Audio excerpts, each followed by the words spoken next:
Your new self will cost you your old self. It's so true. And I don't think people know the true sacrifice that actually takes. If you want to become someone new, if you want to reinvent your identity and who you are as a person, you have to 100% be willing to start new habits, new things to create that new person.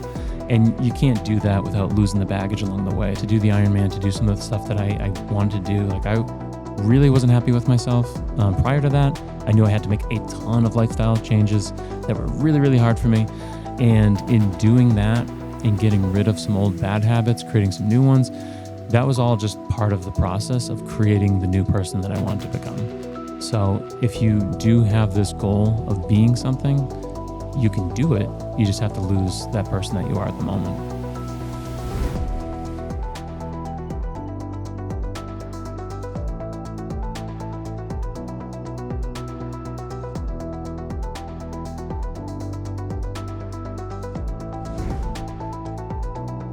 So I saw this quote over the weekend and it just resonated big time with me as far as sacrifice goes. And it just said, your new self will cost your old self. And I think that's something that people don't really know. When they want to make a change, they don't necessarily know the amount of sacrifice that takes to really change everything about you. Sometimes it's small, sometimes it's drastic, but personally, when I decided to do the Ironman last year, it was something I had to really look in the mirror because I wasn't really happy about a bunch of things with myself. And I realized that I was going to have to lose my old self to create this new self. And it was so hard. And it wasn't like a quick thing. It took months and months and months and pretty much an entire year to create a whole new self. But it did cost me the old version of myself, which I was totally okay with. What's one thing you've had to give up to grow Toro to the point we have today?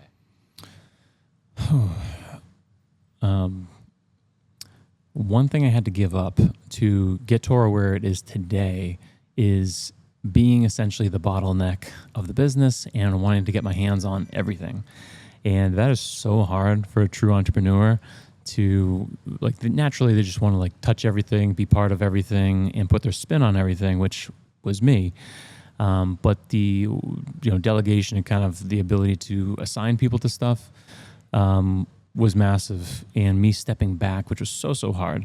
But someone gave me a book that just the title alone tells you everything, but it was Who Not How.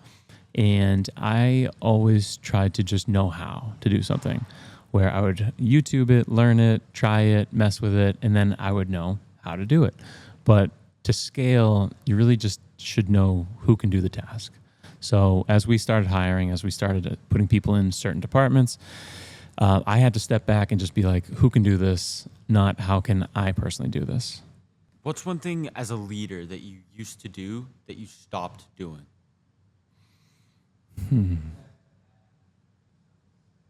Stopped doing.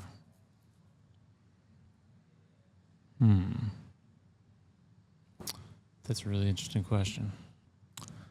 So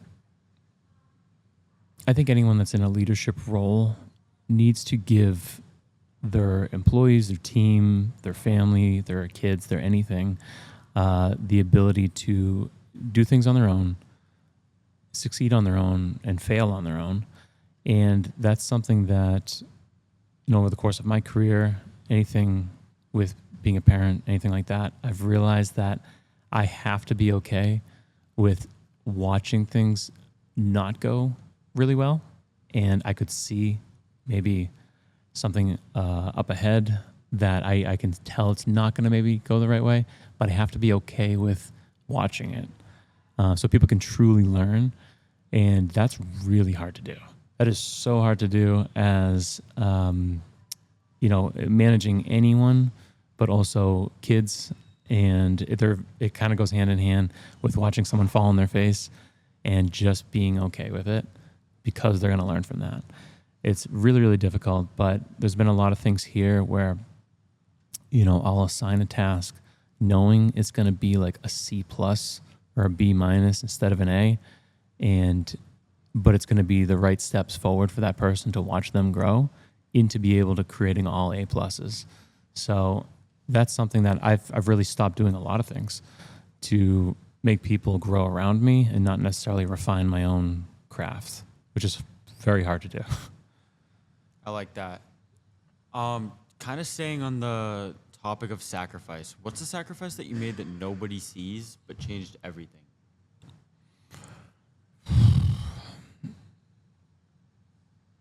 Man,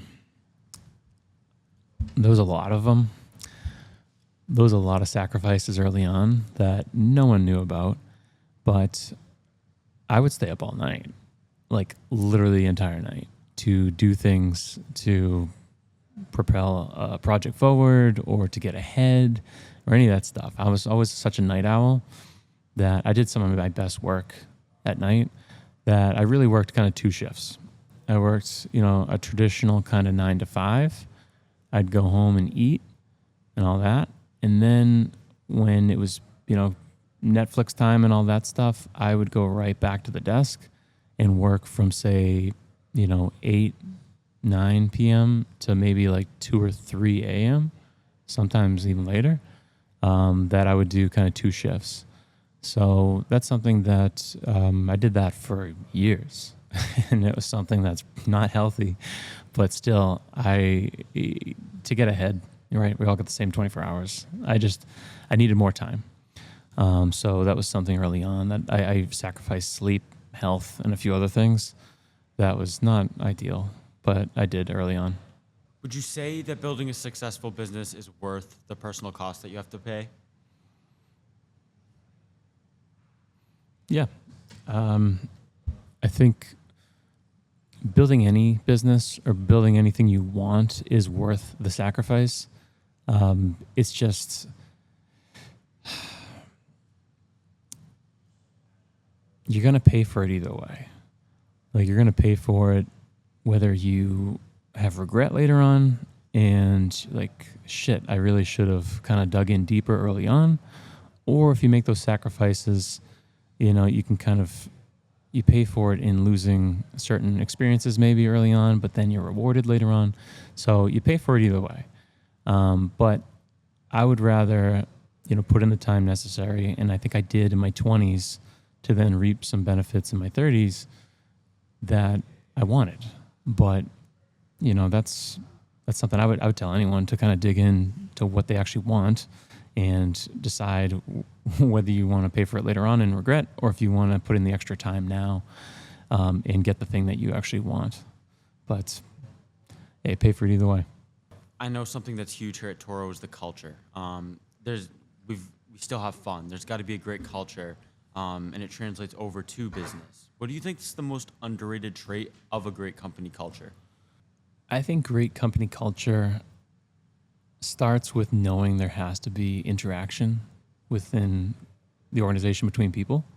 I've noticed companies completely shut down where they have a Slack channel that's overly used, where they use email and all that's overly used when they're really close to each other.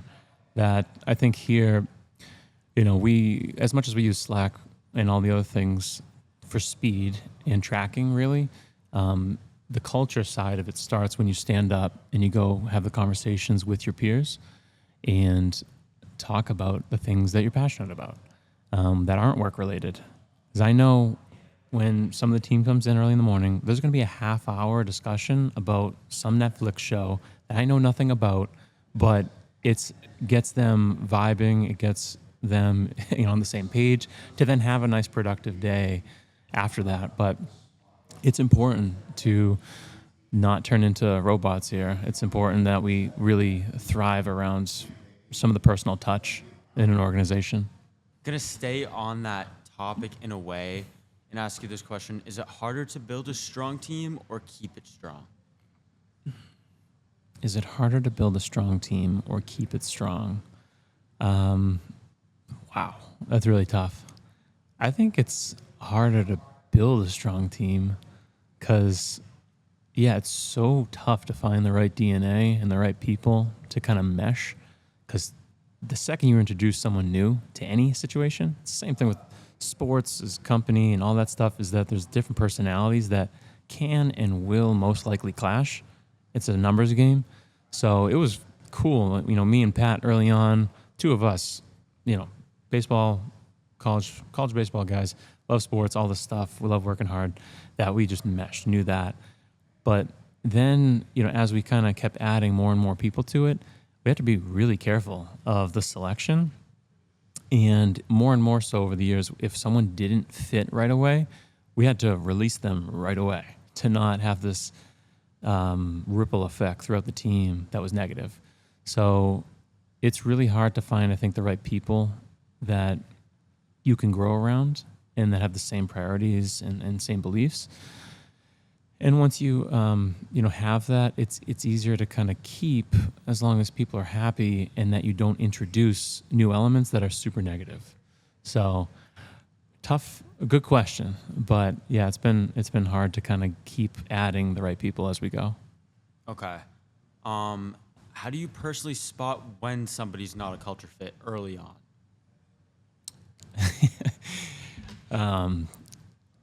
Yeah. If people aren't a right fit out of the gates, you immediately know. Especially, like, I don't even have to know. It's now we have eyes and ears all over the place from the rest of the team that know and will tell me immediately. So it's less of something that I have to be constantly on the radar for, because we're all super protective of what we have right now. And that's a company that's growing, a company that we care about, a company that allows us to, you know, live the lifestyles that we want. So as much as I protect that, everyone else here is policing it all the time. So, you know, if there's ever a selfish move where someone puts themselves ahead of the team, the client, something like that, that's just not typically how we do anything here. You know, it's always, how can we add value and maximize what we're doing for clients and things like that, tell us who's a good fit and who's not. Love it. Everybody on the same page. 100%. Bit of a personal question. How do you stay creative when you're burned out? That's tough, man. I'm feeling that right now. So how do you stay creative when you're feeling burnt out? That you have to go back and reflect on why you started in the first place. That's typically the main reason, because you got to get in habits that you can kind of keep going, keep repeating over and over again. And lots of times, like, I'll look for new inspiration from a handful of creators or a handful of websites or things like that to spark some inspiration of new content to create or a new path to go. But there's so many times that I'll feel burnt out, but you can't expect to give, 100%, 110% every single day. You just got to give what you have each time and get the reps in. And that goes back to some of the initial stuff. It's just like forming good habits, still getting the reps, even when you're not feeling it. And if you can't feel the creativity, you have to look around you. And I think there's so many of these tools nowadays that will give you the inspiration. Like, they're built into the apps now to see what other people are doing, to see stuff that's recommended that you can use as inspiration. So, yeah, if you're feeling burnt out, again, think of why you started in the first place. And if it's something you really want, then you'll definitely find a way to keep moving.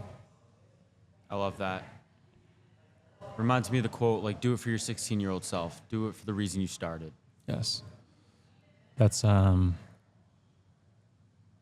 really important. Like, I think about that stuff with, like, parenting and things like that. It's like, be the parent that you once wanted. It works for anyone in a career path, is to do it for that younger self that wanted something specifically. But yeah, I think, if you really want something, you won't stop. So it's just a matter of if you actually wanted that thing, or if that was just in the moment a thought and not a true passion. So. Right. I got two more for you. Shoot. What's something that you've changed your mind about as Toro has grown? So probably the biggest thing that we changed our mind about here at Toro was being everything for everyone and being an all-in-one kind of agency for people, which was not scalable and not the right move. But people would ask about a specific service that we do, Google Ads, SEO, something like that. And then they would throw in something else that, yes, we could do. We do it for ourselves, but we don't necessarily do it at scale for clients. And, that could be like, email marketing or something else on the side that, yes, we can totally do it for you, but it's not a core offering. And at some point, you do have to learn how to say no to all these little distractions and just focus on what you're good at. So that's been super important for us to kind of scale and grow the right way. And I've got another one for you. What's one thing that you're still trying to figure out as a CEO?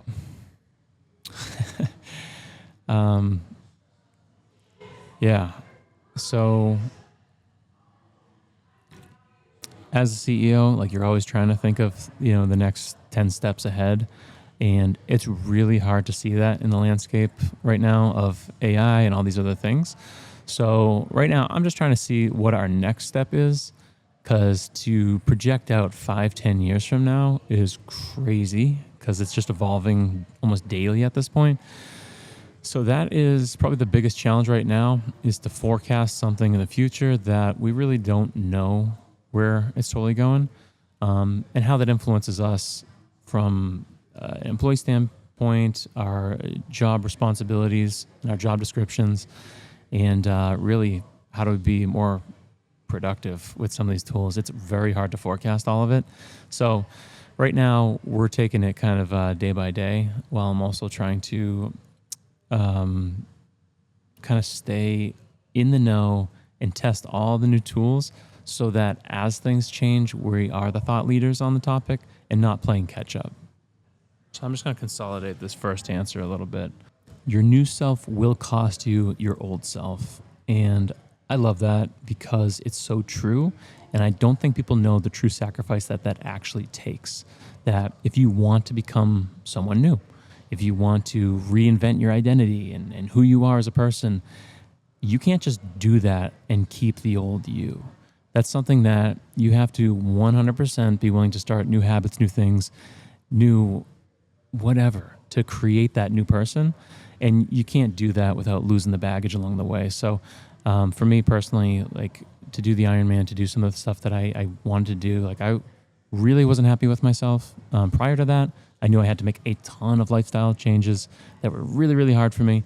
And in doing that and getting rid of some old bad habits, creating some new ones, that was all just part of the process of creating the new person that I wanted to become.